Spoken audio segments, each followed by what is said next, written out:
रागिनी जी। माननीय अध्यक्ष महोदय, बहुत बहुत धन्यवाद। मैं इस बजट सत्र में विभाग द्वारा उपस्थित किए गए आय व्यय के बाद विवाद पे परिचर्चा के लिए मैं खड़ी हूँ। सबको प्रणाम जोहार करते हुए अपने बातों को रखना चाहती हूँ। यह बजट पूरी तरह किसान विरोधी और जल प्रबंधन के विफलताओं को उजागर करता है।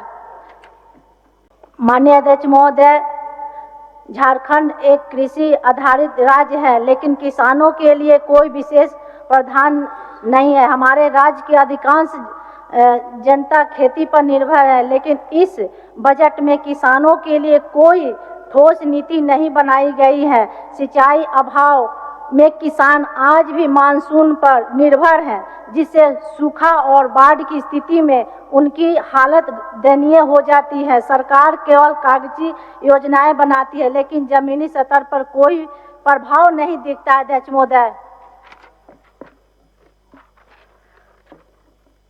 पुरानी योजनाएं आज भी अधूरी है। राज्य में जितनी भी सिंचाई परियोजना चल रही है वे वर्षों से लंबित है। अध्यक्ष महोदय, कोयल कारो परियोजना चल रही है, वे वर्षों से लंबित है। परियोजना आज अजय बराज बटनी जलाशय योजना जैसी महत्वपूर्ण योजना अब तक पूरी नहीं हुई है। किसानों को समय पर पानी नहीं मिल पा रहा, जिससे उनकी फसलों प्रभावित हो रही है। अध्यक्ष महोदय, कि में कोई सुधार नहीं। सरकार हर साल बजट में किसानों के लिए बड़े बड़े दावे करते हैं, लेकिन आज भी किसान कर्ज के बोझ में दले हुए हैं।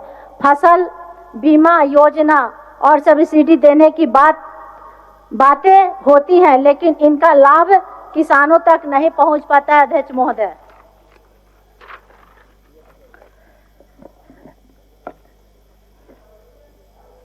बटाने जलाशय योजना वर्षों से अधूरी है। अध्यक्ष महोदय, ग्रामीणों की जमीन ली गई, लेकिन मुआवजा नहीं मिलना। नोडिहा बाजार प्रखंड के किसानों की जमीन अधिग्रहित की गई है, लेकिन उन्हें आज तक उचित मुआवजा नहीं दिया गया। सरकार ने उनकी जमीन तो ले ली, लेकिन ना तो सिंचाई की सुविधा दी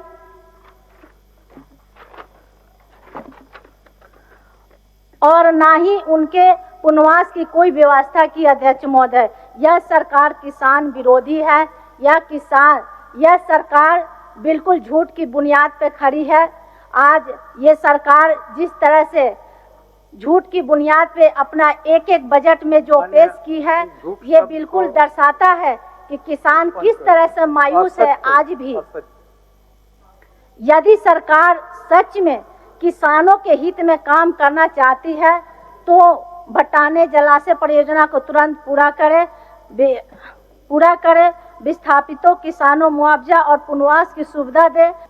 अध्यक्ष महोदय, पूर्व के माननीय रघुवर सरकार द्वारा डोभा योजना लागू की गई थी,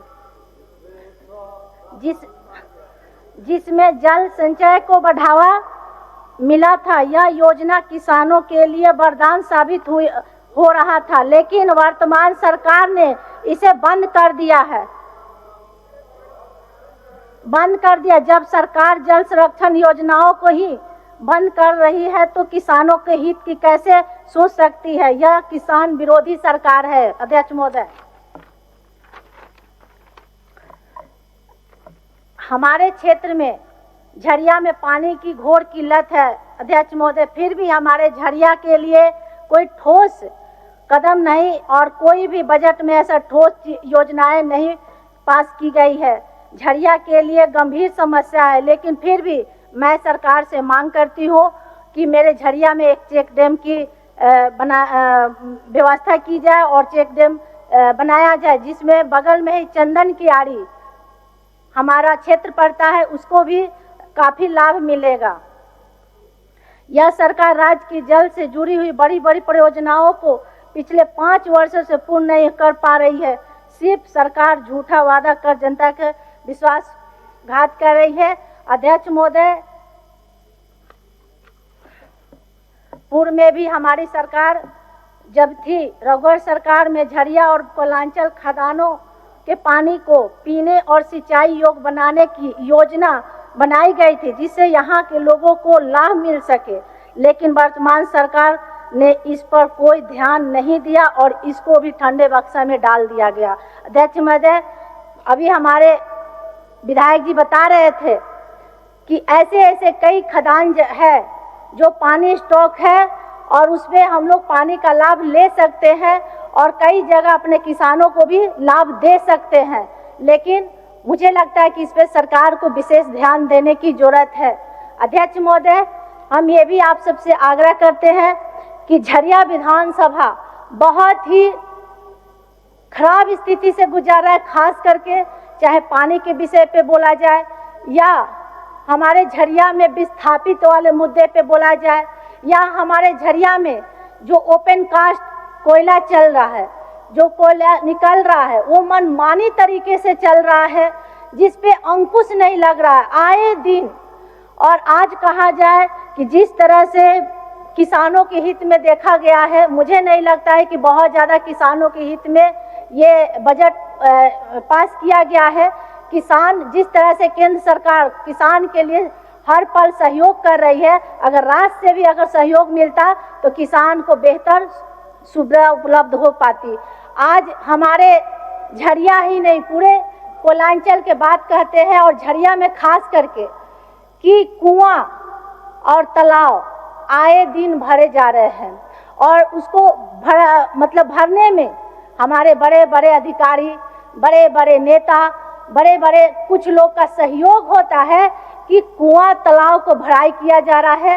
तालाब ऐसा चीज है उसमें कई रोजगार के साथ साथ पानी के साथ साथ रोजगार से भी लोग जुड़े हुए रहते हैं। लोक आस्था के पर्व हम लोग जो करते हैं, आज आए दिन तालाब को भरकर बड़ी बड़ी बिल्डिंग बन रही है। मैं इस पे भी संज्ञान देना चाहती हूँ सरकार को कि एक जो तालाब आज लगातार भरने का जो प्रक्रिया चल रहा है उस पे अध्यक्ष महोदय ध्यान देने की जरूरत है, क्योंकि तालाब ऐसा चीज है उसमें एक नहीं धोबी भी अपना काम करते हैं, हमारे जितने भी रोजगार से जुड़े हुए हैं, मछली पालन करके कुछ लोग मछली का पालन करते हैं। और सबसे बड़ी बात है कि जो शहर में हम लोग लोक आस्था के पर्व करते हैं या ग्रामीण में करते हैं या देहात में, तो आप भी जानते हैं कि हम लोग के लिए तालाब ही एक ऐसी माध्यम है जो हाँ हम लोग इतना बड़ा त्योहार करते हैं। तो तालाब को अभी धनबाद की वजह बहुत चर्चित तालाब राजा तालाब को अचानक से भर दिया गया, वहाँ मॉल की तैयारी किया जा रहा है। तो आखिर किसके परमिशन से क्यों हो रहा है, तो वो तो खैर जांच की विषय है, वो तो मुझ पे मैं इस बात को रखी हूँ। और खास करके हमारे झरिया में आए दिन हमारे सारे तालाबों को भरने दिया जा रहा है। आखिर क्यों? इसलिए भरा जा रहा है कि जो ओपन कास्ट माइन चल रहा है, जगह नहीं रहने के कारण वो भी गिराया जा रहा है तालाब में, और जिसका कारण है कि तालाब भर दिया जा रहा है, जिससे में लोग ग्रामीण हो स्थानीय सारे लोग आक्रोश है कि आखिर एक पानी का मात्र जरिया तालाब है, एक तालाब कुआं है, उसे भी वो भी गिराकर भर दिया जा रहा है। तो आखिर झरिया के लोग कहाँ जाएंगे? झरिया तो ऐसे ही टापू बन गया है। हम तो चाहते नहीं है कि हमारे झरिया में कोई कोयलरी क्षेत्र चले, किसी को आउटसोर्सिंग चले, लेकिन मजबूरी है कि कोयला है और आउटसोर्सिंग चलता है, लेकिन मनमानी तरीके से चल रहा है। आए दिन वहाँ धूल डस्ट से लोग त्रस्त हो रहे हैं, बीमारी से ग्रसित हो रहे हैं, लेकिन सभी लोग कोयले तो निकाल रहे हैं सर अध्यक्ष महोदय, लेकिन किसी को वहाँ के लोगों का परवाह नहीं है। किसी कैसे वहाँ के बच्चे हैं, कैसे बुजुर्ग हैं, कैसे महिलाएं हैं, आज कोई वहाँ के बारे में चिंता नहीं कर रहा अध्यक्ष महोदय। बहुत ये दयनीय स्थिति होती जा रहा है झरिया विधानसभा। एक जाकर आप खुद एक बार सर्वे करवा के देख लीजिए कि वहाँ की स्थिति, वहाँ के लोग कैसे रहते हैं। और दिन पे दिन सबसे ज़्यादा अगर खराब स्थिति है तो पानी की है, प्रदूषण की है। जो प्रदूषण से लोग किल्लत से लोग आए दिन बीमारी से ग्रसित हो रहे हैं। कई बार इस मुद्दे को हम संज्ञान में दिए हैं कि प्रदूषण पे एक ठोस कदम उठाया जाए जिसपे वहाँ के लोग सुरक्षित रहे। और खास करके आज तालाब पे जो हम लोग जल संसाधन पे जो चर्चा कर रहे हैं, मेरा मकसद है कि झरिया का भी तालाब सुरक्षित हो और जहां भी तालाब में अगर वो भी कोई गिराता है तो उस पर कड़ा एक्शन लिया जाए और उस पर विशेष करके ध्यान दिया जाए, क्योंकि तालाब से सभी लोग रोजगार करते हैं। दूसरा मेरा एक और सुझाव था कि तालाब में जो पूरी गंदगी रहती है वो उस तालाब को हम लोग क्यों ना टेंडर के माध्यम से दे दें, ताकि पूरी साल तालाब को साफ सफाई भी हो और लोगों का रोजगार भी रहेगा। उसमें क्या होता है कि हम एक साल पे तालाब की सफाई करते हैं, छठ पूजा हो या और भी कोई त्योहार हो, उसमें सभी अधिकारी को भी परेशानी होता है, नगर निगम में भी परेशानी होता है और लोगों को। जब हम टेंडर करके किसी को देंगे तो निश्चित तौर से तालाब भी बहुत सुंदर रहेगा और लोगों को रोजगार भी मिलेगा। तो इस पे भी ध्यान देने की जरूरत है। मेरे झरिया में मुझे लगता है कि आधा से ज़्यादा तालाब को भर दिया गया है। अध्यक्ष महोदय, तालाब बहुत ही जरूरी चीज़ है, मैं मानती हूँ। उसमें भी एक दायरा बांधा जाए कि किस तरह से तालाब को सुरक्षित जगह रखा जाए। कई कई तालाब ऐसे जगह है कि थोड़ा सा बच्चे लोग के लिए डर है, तो उसमें भी ध्यान देने की जरूरत है। और दूसरी बात है कि कुआं है, तो कुआं से भी पानी हम लोग कैसे लोगों तक पहुंचा सकते हैं, कुआं को भी लोग भर रहे हैं। मैं मानती हूँ कि कुआं को सुरक्षित रखना जरूरी है, लेकिन कुआं को आप ढक सकते हैं लेकिन भर नहीं सकते हैं। लेकिन यहाँ ये भी हो रहा है। अध्यक्ष महोदय, मैं मांग करती हूँ झरिया विधानसभा में खास करके, अभी हमारे नेता पहले अभी सत्ताधारी के हमारे 2 दिन पहले ही विधायक जी बता रहे थे कि सबसे ज़्यादा घटनाएं घटती हैं दुर्घटना एक्सीडेंट से। जो मेरा झरिया विधानसभा उदाहरण है अध्यक्ष महोदय कि ओवरलोड होकर गाड़ी चलती है और महीने में 2-3 एक्सीडेंट होना ही होना है। तो इस पे भी ध्यान देने की जरूरत है, क्योंकि आज आए दिन जो घटनाएं घटती है और शहर होके जो हाईवा चलती है ये सही नहीं है। इस पे पाबंदी लगाया जाए, क्योंकि शहर होके कोई हाईवा चले इसका कोई रूल नहीं है। बीसीसीएल प्रबंधन का एक दायरा बना जाए कि भाई आप अपना कोयला आप अलग रूट से ले जाए या अंडरग्राउंड के माध्यम से ले जाए। हम लोग कई बार सुझाव भी दिए हैं कि आप अपना एक अंडरग्राउंड के माध्यम से बड़ी गाड़ी ले जा सकते हैं ताकि लोग सुरक्षित रहे। तो इस पे भी आपको विशेष ध्यान देने की जरूरत है अध्यक्ष महोदय। मैं इतना ही बातों को कहते हुए अपने वाणी को विराम देती हूँ। जय हिंद, जय भारत। बहुत बहुत धन्यवाद।